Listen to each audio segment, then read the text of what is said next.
Femdot. Yes, sir. Thank you for coming. Thank you for having me. I appreciate it. Where are you from? So I was born on the north side, grew up on the north side in a south suburb called Glenwood, which is like, I don't know, 5 miles outside of Chicago. How do you think the mix of growing up north and in Glenwood shaped you as a person? I mean, I feel like it's very critical to my identity, like both elements. Because like when you think of the north side, you also typically just don't think of black people. And my experiences are very specific to black people who be up north. And there are also a lot of similarities between like black places on the north side and all black suburbs like Glenwood or like a Harvey or a Markham or things of that sort. So like a lot of my experiences are very much like, it wasn't until I got to the burbs and I'd be back and forth between the burbs and the city that I would see how similar like being in some of these spaces are. So like when I tell these stories about my life, like even if I'm talking about one area, the other area will relate, which I think is kind of fire. And kind of just shows how much we connected, really. What impact did your siblings have on you growing up? My siblings, I'm really just a combination of them. Like my music tastes, like a lot of my early interests, like early ideas of fashion, like all types of shit. Like, yeah, everything is pretty much rooted around my siblings. Like my oldest siblings, like are like my fucking second parents, pretty much, because we're so far in age. So. Yeah, they're my dogs, man. I like a lot of my personality, at least initially, you know, I became my own fucking person, but you know, but like I wanted to be just like them. They're like my biggest role models for sure. What's your favorite? My sister's my favorite. My sister's everybody's favorite. Like I could say I don't have a favorite, but my sister's damn near all of our favorites. So it's probably fair to say. I didn't expect you to answer that. Yeah. That's a dangerous. Like, it's very dangerous, but I think like, because I think everybody knows that like my sister's the one. So like you can have your individual favorite, but she's still the one though. You know. Yeah. So. Tune and Cola watching this. They blown. They blew. Yeah. But they not like they know. Cola's like, bro, I showed him music. He would not be sitting in this chair. But I'm sure. My sister, his favorite. I feel like my sister she's just a golden child, so it don't even matter. You know what I mean? Can you explain what's going on here? Oh my God, I'm nervous. Hey man, look, that is I think 8th grade or freshman year. I'm in the bathroom. I had just got. Oh God, okay, ain't no cap my rap. Just got a cut first and foremost. I still didn't know how to smile in pictures yet, so I had this problem where I squint my eye, do the little light skin squint my eyes shit, and like kind of like smile but not show all my. I was still trying to. I ain't figure out how to like actually smile in pictures till like fucking 20. Yeah. So, yeah, man, I was taking a picture to put on Facebook, and you feel me? I think we was finna go to a game or something after that. I think that shirt from like Jimmy Jazz or some shit. Yeah, grinding. What about this one? Man. Oh yeah, that's what's that? I think that's 8th grade year. So I got a pair of Jordan 4s right there, right? Had the little Kanye graduation glasses that I got on my Springfield 8th grade trip. Yeah. Right? The little leather spikely Jordan cap, you feel me? And I had on the H&M skinnies before they came to the States. Niggas I'm not worried about shit, right? But I think that's that was right when we moved I think we moved somebody somewhere. I think we moved my sister down somewhere to, like from college or some shit like that, where we took a little family road trip and I had to get a fit off for me. Say what you want, but you've always been like musically inclined. Like I know you've told me that the first song you made was in kindergarten? 6th grade. I mean 6 years old, yeah. 6 years old, yeah. Tell me about the song. It's called What You Wanna Be When You Grow Up. I made it at this dude named Big Bank House who lived in Evanston. It is part of this community center called Family Focus. And yeah, I was rapping about being a doctor, lawyer, or singer, or George Costanza. That was like the pride and joy of the verse, because why am I saying George Costanza at 6 years old? But yeah, great time, 2001. Yeah. You said a singer? Yeah. In the song? Mm-hmm. Is it true that at your 5th grade talent show, you performed So Sick by Neo? Absolutely, 100% true. I performed, I had like a little silk fucking button up on and shit. I knew I was Neo. I mean, the first song I performed ever was "You Don't Have to Call" by Usher. Yeah, I sang for a little bit. Do you have any footage from that? Unfortunately, I don't. I wish I had footage of that. Yeah, I was looking for it. Have no footage of that, unfortunately. That's hilarious. I'm going to save that one. That's funny. All right, fam. It's been 3 months since you released Not For Sale. Yeah. What was the creation process of that project like? I mean, the idea been around for a while because, like, I be thinking like everything like years in advance, damn near to a fault type shit. But actually making the records and like starting getting like the kind of baseline and skeleton of that shit really started end of 2019, going into 2020. So that's when we started putting shit together. Then I started really like looking at other records and like finding out where I wanted to place and what narrative I wanted to tell. So I think after making the outro, and then when I came back from Nigeria, I made the outro when I came back from Nigeria in 2020. And then I made the intro, which is part of a whole longer song, and then that's where the name came from. Because I knew what I wanted to sound like. I knew where I wanted to go, but I was like still like back and forth on the name. But after I made the intro, I'm like, this is the name. And, you know, we start going from there. How did you come up with the title, and how did you go about choosing the features on the project? So, like, yeah, I think it also ties into, like, the next album I'm going to make. So I'm like, all right, how do we kind of give a glimpse without giving it away? And also help to, like, tell this, like, kind of world I've been creating since, like, fucking 2014 and shit. So that's how really the title came about. And then just, like, what I was feeling at the time, like I really felt if there was a name you can title this chapter of my life, it'd be like Not For Sale for real. Yeah. And I think the features kind of just came pretty naturally too. I know I wanted to work with Damar for a long time. We were trying to figure it out. So after I made Digits and Back on Road, I remember Tamika was actually like, my manager Tamika, she was actually like, yo, we should probably get the mind on this. So, especially Back on Road, she was very adamant about getting him a Back on Road.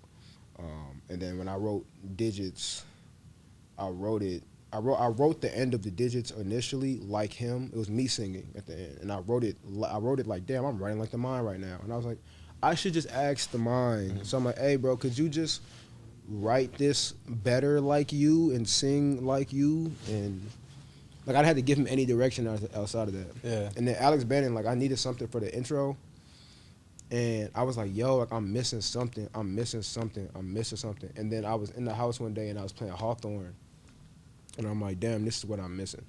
So then I called her, sent her the idea. She sent that shit back. Like that's what she sent back. I'm like, gee, you're nuts. Yeah.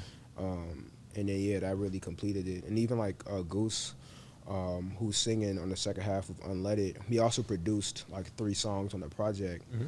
And, yeah, like, I literally got that beat with his vocals already on it. And I'm like, gee. He like, yeah, I was just working on some shit. I'm like, yeah, just give me this. You want the beat? No. Give me give me the whole thing. Yeah. This shit too crazy. So that's pretty much how the features came about. A or B? B. All right, bet. Fuck. Fam. Do you regret not buying that leopard print beanie that you saw in Maryland in 2011? Oh, shit. No, I do not. But y'all got to understand, though, I had some Jeremy Scott Bones with the leopard in them, with the leopard print in them, you feel me? I was like, I could wear a white tee, leopard hat with it. I would have been way too loud, but it's 2011, bro. It's a different time. Do you remember the beanie I'm talking about? I remember the beanie you're talking about. That's crazy. All right. Damn. We'll go back to A. One interesting fact about you that not many people know just yet is that all of your projects are intertwined. From 2020 Hour to Delacrim 2, 94 CM, Not For Sale. You've dropped a bunch of hints and references at future projects. Can you speak about that, and can you speak about WFFL Radio? So, yes. So, starting in the 2020 Hour was the first time I was ever able to, adequately see an idea in my head and have it be the exact thing I wanted it to be on a project. So I'm like, this is going to be the basis of how I do everything going forward. And also, this now starts this like kind of world I wanted to create of, of checkpoints that allow me to grow as a person. So I knew like sonically what I wanted to sound like going forward. Like I'm like at 25, I should probably be like making music like this. Yeah. But I don't know how I was gonna get there, how I was gonna get the resources or whatever. But I just knew I was gonna get there, so I started planning for it. So at 20, so when you get 20 hour, it's one songs that I've made all before or by the time I was 20 years old, and you know what I'm saying. It dropped. Most of the EPs dropped at 8 p.m. on the day of the release, which is the 20th hour of the day. It's an hour-long project because it's a radio show, so that's why it has different sounds and heavily sampled and shit like that. But also, it's called 20 hour because it's a foresight, because if you actually go back to the project after my next album, you'll realize that I've told you the vision of what I wanted to do, you know what I'm saying, like in 2016. So you branch from that, and then we get into DeKalb 2, right? And DeKalb 2 is like rooted into these moments and these ideas when like, and that's pretty much just a more concise version of what 20 hour was, because 20 hour was broken into moments, which is why I had this countdown thing where it's like 4, 3, 2, and uno, which also like was talking about like supreme numbers and freedom. Like the 4 being the first one was because it had to do with freedom, and that's what that means in supreme numbers, and that will show up kind of throughout the project. I mean, throughout like my projects, that'll be a kind of essential theme of like finding yourself and learning yourself, and then you get to like DeKalb 2, which are like, instead of having just these different moments separate, now you have these moments, instead of being projects, are just songs. They're just collective thoughts, right? And if you actually, funny story, the intro video, right, to announce 20 hour, I was supposed to be driving my Camry, but my Camry, being my Camry, broke down that day, so I wasn't able to drive it, because that was, because like if you look at the covers on the 4 EP2, it's like, it's supposed to sound like listening to the radio when it's raining outside and you see through the window of a car, because I started writing stuff in the Camry, which is why like the radio is changing noises and you have a lot of old radio sounds and stuff like that, because I had to play everything off my tape deck in my Camry. So you get through DeKalb 2, where I'm learning who I am as a person and evolving and things of that sort. And really finding myself and now understanding myself through these moments. Cool, right? I was lost. I'm now found. I've been able to understand stuff. I've also gotten a more recent car, which is a 0-something, which is the 2000-something Honda. But as I'm reflecting on who I am and like learning myself in the process, I'm like, where did a lot of these moments stem from? They stem from times in my car. Which car? My 94 Camry. So working on this new project, which I already knew what I wanted to sound like, you know, from well before, because some of those songs are pretty old. Like the 94 Camry, the first half of the 94 Camry verse is the verse from like 2014, 2015. So, like there's still a misfit talking stains and biostatistics. I think that verse is from 2015, like the first half of that. So knowing what I want that to sound like and what I wanted to feel, kind of like summer, that idea of what freedom felt like to me, and when I kind of felt the most myself and learned who I was, which was in my car. So I'm like, all right, this is that moment. Let me immortalize that moment in that car. I have 94 Camry music, make that through. And then now you get to Not For Sale, right, which is like, all right, I know who I am, right? I know why I'm the way I am, right? And then because I know who I am and why I am, like you can't put a price on my experience. So that takes me into a whole new scope where I'm making Not For Sale. Obviously the buy one, get one frees were kind of like juxtaposition ideas, but kind of lead you into this idea of selling and, you know, knowing who you are and not selling yourself short. And all of them kind of have like Easter eggs that lead into each other. Like for example, the WFFL is the name of the radio show on 20 hour, and it actually shows up on my next album. Like that's the plan. The plan is for it to show up on my next album, because that idea is then finished, right, of what that's supposed to be. Yeah. And that's a radio show concept from 2015. Yeah, so all of the songs were done between 2015 and 2016, but we started releasing them in 2016. Yeah, so we did. So shout out to Vince Staples and The Weeknd, but it's 2016. Yeah. Can you explain what's going on here? I'm nervous.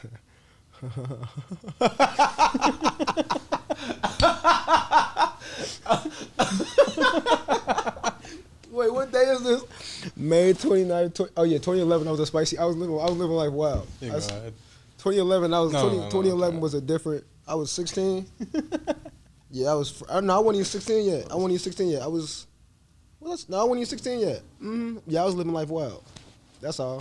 Okay, that's all. That's Hey, that's so funny. I found that shit and I was like, "Hey, yo," because my Twitter pretty clean, gang. There's not much there. Damn, I always want the fuck in the rain. That's crazy. Hey, shout out to Young Me for having the foresight. That's funny. Where should we go next? Yo, that's so fucking funny. Yeah, 2011, I jumped off the porch, gang. I was outside spicy for sure. Tell me about your experience performing on Colors. Colors was crazy, bro. Like I think the most interesting thing was the fact that like they painted the room, so I had to bring an extra pair of shoes. Granted, I had the same because I like fours, so I just had another pair of the exact same Jordans. But yeah, because you don't want to check in, so that was cool. It was the first time I ever had braids on camera. That was a new thing. Yeah, it was a really good time. They were super nice, super cool and shit. They was nice as hell. Like that shit was really dope. So shout out to the people at Colors. The braids reveal. That was the braids reveal. Before then, there was no reveal of braids. Now we have multiple videos with me with braids and just hair and just I've never had hair. Tell me about Turnt Up Radio and Miss Fredrickson. Miss Fredrickson is one of my favorite people. I love that woman to death, man. She used to go to bat for us. So Turnt Up Radio was the first ever really like hip hop radio station they ever had at HF. It's also how I met Charles Loss, who is now my producer and DJ. We also started like our collective there, Get Rich With Your Friends, like everything. A lot of stuff started off the strength of that. And he used to always have to get clean edits and stuff, like to play hip hop music. On the radio. So that was the first time we was on the radio. Like it was like 88.5 FM. So like throughout the city, if nothing was on, like you hearing us, like throughout the city in the burbs. And that was really cool. And like a lot of times they were like super pressing us for all like the type of music we was playing. And like Miss Fredrickson would always go to bat for us. Like, yo, like to try to keep us like, she's like, this is cool. Like they should keep doing this. And they used to have me freestyle for 15 minutes at the end of every show. Yeah. So we had a show every Tuesday. And I would come from like track practice or shit uptown, wherever the fuck I was at previously. Yeah. And I would be there and they would have me literally freestyle after every show for the last 15 minutes of the show. Yeah. What's funny is when he's talking about HF, he's talking about Homewood Flossmoor, his high school that he went to. What's funny is the second time I ever met Juice WRLD, who also went to HF, I forgot how. I was telling my buddy Jake, like, oh yeah, I'm seeing Femdot tomorrow, we're doing something or whatever. Juice is like, Femdot, I know him. He used to freestyle at my school. Like, he'd freestyle on the radio. And, that's like, crazy. I didn't even really know that at the time. So, like, years later, I put those two together. Definitely crazy. That's crazy. Yeah, I didn't know you knew that. Yeah. No, I was surprised. Because that was when second time we had met him. So it wasn't like, he wasn't Juice WRLD that. Type shit, yeah. No, that's tough. All right. Can you hand me this box? Oh, God. Damn. I don't know what the. Thank you for the. It's heavy. What the fuck is this? Hold on. How do I? It's a box with a bow on it. You can just open it like a regular old box. It's a little bow. I got some tissue paper in there that I found in the warehouse. So you can set the box down. You can take out the gift, and then we'll talk about it.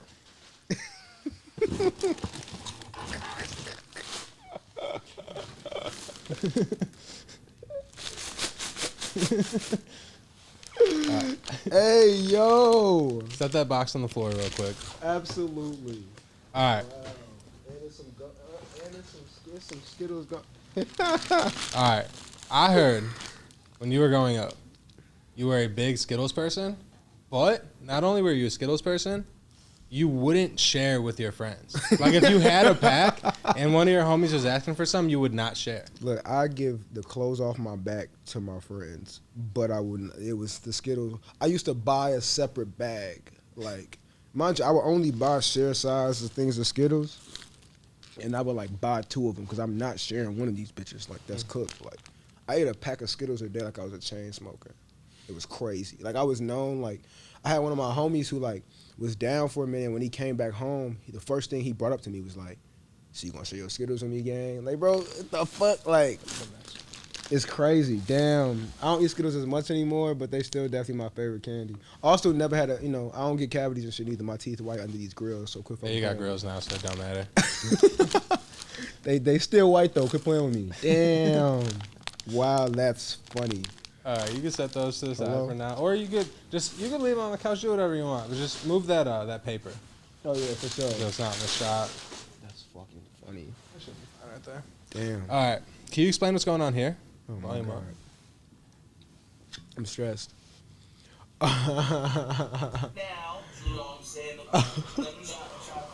Child Called Fresh on the guys. On your mom iPod. Damn, he looks so young. Oh shit. That's crazy. That's hilarious. Anyway, First video first. So, the mixtape that damn near made me want to really be a rapper was called Trap Called Fresh. I've been rapping, but like it like trended on like Twitter and shit, all type of shit. And that was in 2011.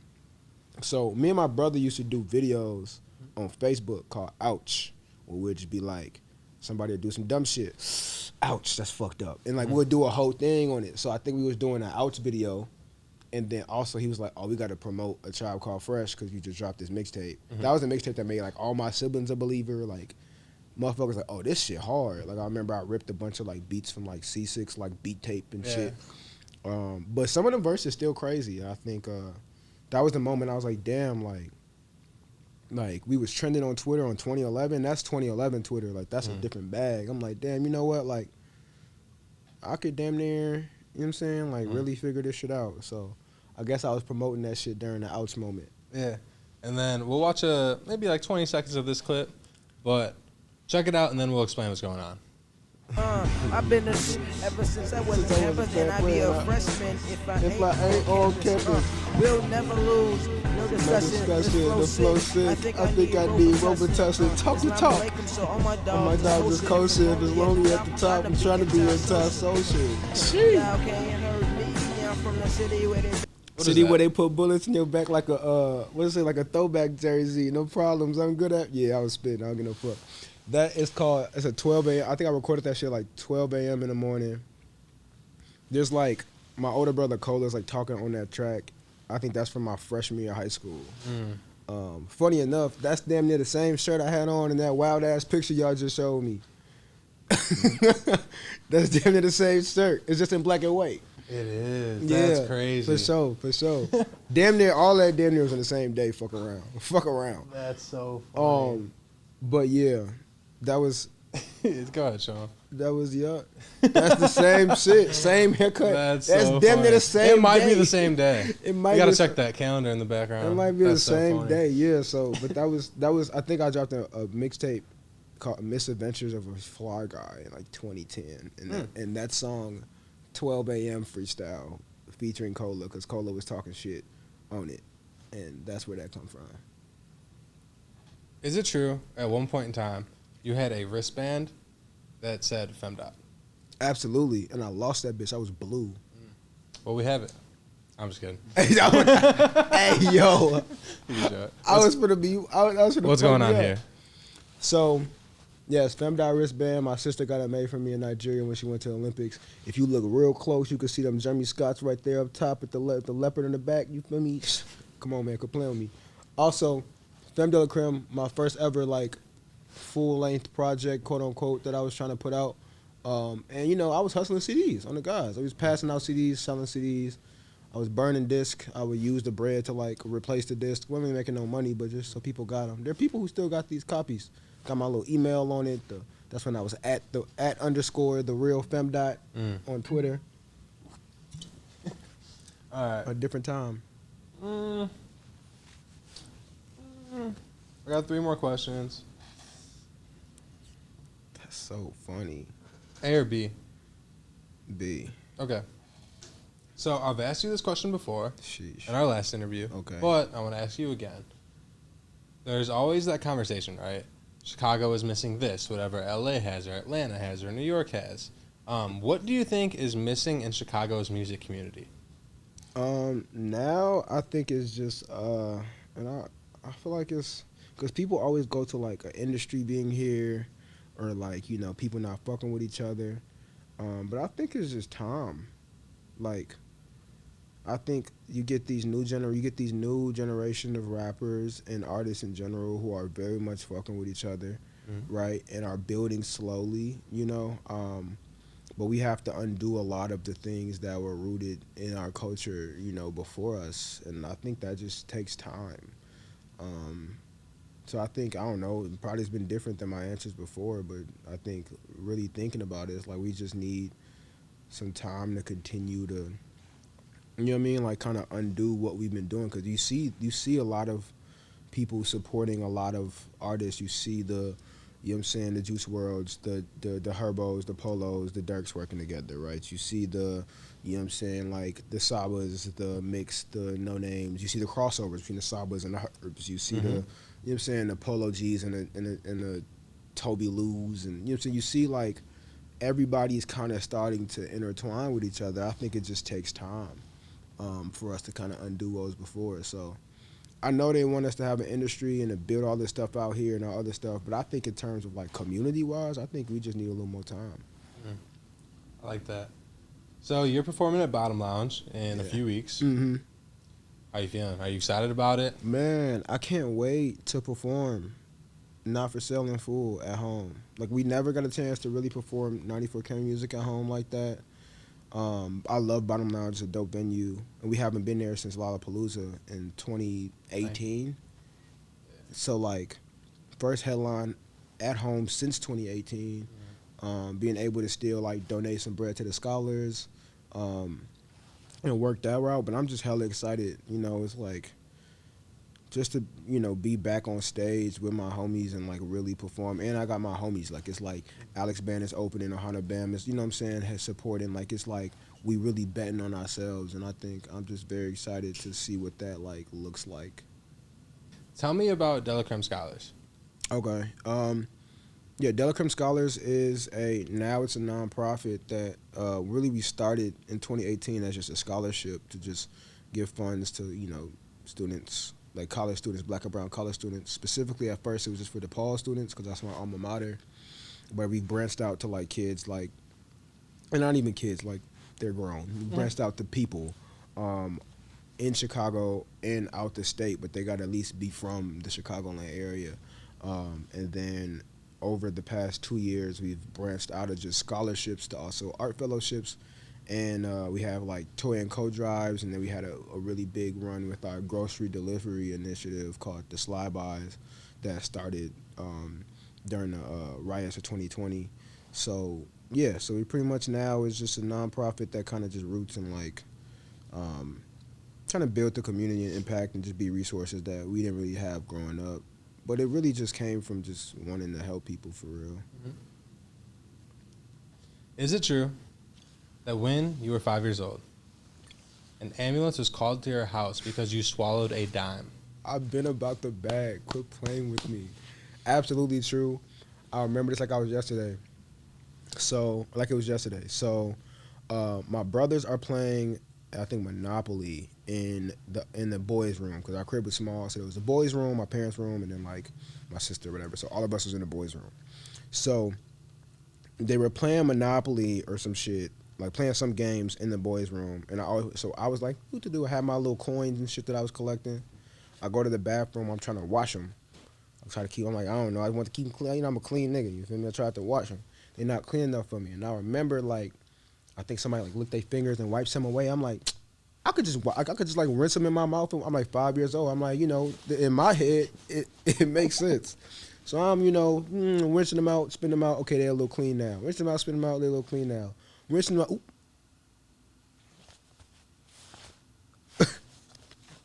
The dime goes straight down my throat. I'll walk back into the room. I tell my brothers like, I swallowed it. Like what? Like a dime. They're like, what? My older brother start freaking out. He think his life over with. He say, Cola say, fuck that, my life over with. He call my mama and shit. They call the ambulance, come put me in the ambulance. They strap me in and shit. Whole block like, fuck going on?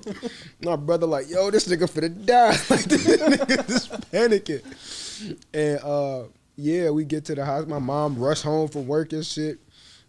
All types of shit. My brother Toon like, oh my God, what the fuck? Everybody like panicking and shit. I'm like, bro, it's a dime. I'm like, damn, I fucked up, huh? But anyway, we get to the hospital. They like, you gotta shit it out. And you know, went on with my day. But oh man, that nigga Cola was shook. He was shook. But yeah, that's how I swallowed the dime, man. I've always been about that bag, man. Complaining. Yeah. My favorite part about that is because you were trying to keep the money clean. Yes. Like, that's some little kid shit to like. That's some real kid shit. You're really doing. And like logically, like at that time, without having bad context, like there's only two ways on to clean something. You either like, you know, lick it and wipe it off or whatever. Like, you know, if you see people do shit like that, or you wash it. And I'm trying to wash it in the sink and it's not clean enough. So theoretically, I'm like, you know what, to make this cleaner? Yep. And I end up swallowing it down. Dog. Better than swallowing a quarter, you know. Facts. It was quarters in there, but you know, it was the dime that didn't make it. I'm glad you got the smallest of the bunch. Pretty much, yeah. Yeah. All right. Last question. Mm-hmm. Where do you see yourself in 5 years? In 5 years, I see myself dropping a couple classic albums, retiring my mother, and yeah, probably teaching in somebody's institution. Still making music, still like, you know, doing that, but really, you know, probably teaching somewhere like as like an adjunct professor in somebody's institution, drop some classic projects, my mom chilling, probably traveling and shit. And yeah, probably like a headquarters, a scholars headquarters in Chicago. Yeah. We did this independent, had the silver teeth in the pen. We did it all back with the realest. I'm minding my business, put out all my time in my business. Ain't hitting me, talking about this. We did this independent.